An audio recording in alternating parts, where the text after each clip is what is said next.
경남의 한 장애아동 전문 어린이집 아동 학대 의혹 어제 전해드렸죠. 관련 소식 이어서 보도해드립니다. 진주국 윤현석 기자입니다. 네, 어제 경남의 한 장애아동 전문 어린이집의 아동 학대 의혹을 보도해드렸는데요. 이 어린이집은 사천시에 하나밖에 없는 장애아동 전문 어린이집입니다. 인구가 상대적으로 적은 시와 군 지역에는 장애아동을 맡길 수 있는 어린이집이 한 곳뿐인 경우가 많아 학부모들은 학대가 의심돼도 쉽게 말을 꺼내지 못합니다. 최진석 기자가 보도합니다. 밥을 먹지 않는다고 아이의 손등을 때리고 머리를 뒤로 젖혀 억지로 입에 음식을 넣어 논란이 된 장애아동 전문 어린이집. 피해 아동의 부모는 지난달 15일 저녁 아이의 머리에 상처가 난 것을 발견하고도 폐쇄회로 TV를 보여달라는 말조차 꺼내지 못했습니다. 이 어린이집은 사천에서 유일한 장애아동 전문 어린이집이기 때문입니다.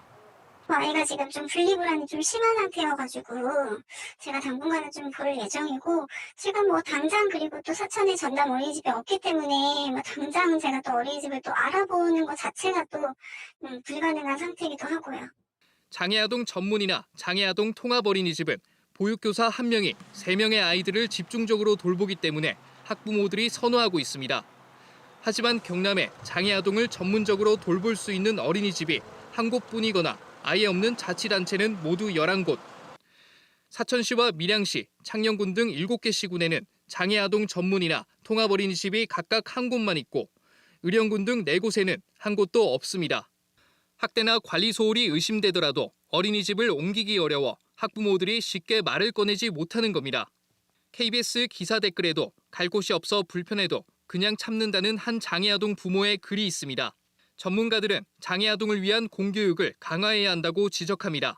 대안이 없기 때문이에요. 그 치료는 무조건 해야 되고 그게 공교육 안으로 들어와야 되는데 그 공교육 안에 들어오기가 굉장히 힘들죠. 우리나라 시스템 안에서는.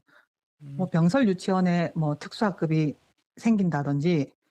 한편 사천시는 문제가 된 어린이집의 보육교사 1명에게 자격정지 6개월의 처분을 하고 경찰 수사 결과가 나오면 추가로 행정처분을 내릴 계획입니다. KBS 뉴스 최진석입니다. 진주시의회 류재수 의원이 오늘부터 시의회 앞에서 단식 농성에 들어갔습니다. 류 의원은 진주시 공무집과 청원경찰 채용비리 의혹에 관한 행정사무조사 특위 구성을 촉구하며 오는 16일 임시회 본회의가 끝날 때까지 단식 농성을 하겠다고 말했습니다.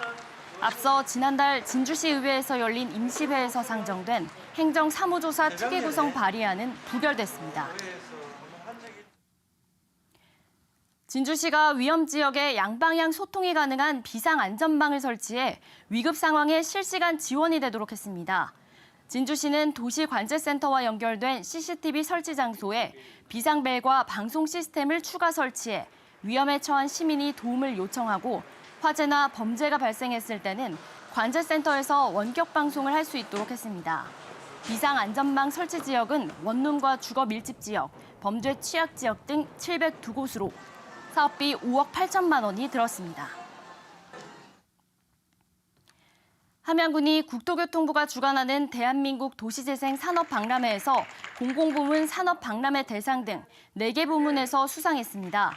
함양군은 경남의 군 지역 처음으로 도시재생 지원센터를 운영하고 주민 의견을 수렴한 주민 참여형 도시재생 사업을 추진한 점이 높은 평가를 받았습니다.